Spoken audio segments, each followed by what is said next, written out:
Hello everybody hi समस्त को आपण मैंने केमिति अछंती समस्ते आउ सब खुशी तो आज मु आपण मानकु देखैबाकू जाउछि गोटे कुनी स्टूडेंट थारु ताको गुरु प्रति थिबा लव एंड रेस्पेक्ट बहुत सुंदर भाव में गोटे स्पीच माध्यम रे जणाई छंती जे जने सठिक गुरु आम पाई कोन होई थांती एवं केते मूल्यवान हेई थांती। लेट्स गो कुनी स्टूडेंट थारु आमे सुनिबा।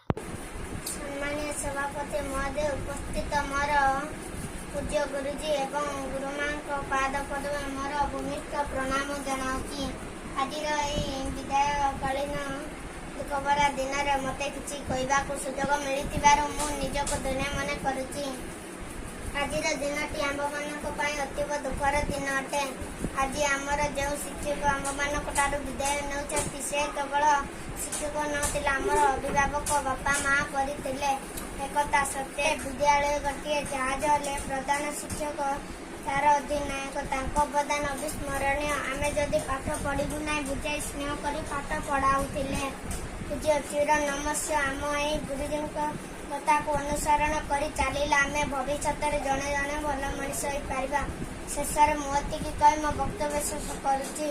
तत्सहित मो गुरु को आगामी जीवन सुखमय हो जीवन में भगवान खुशी भरी दिंतु। जय जगन्नाथ जय हिंद।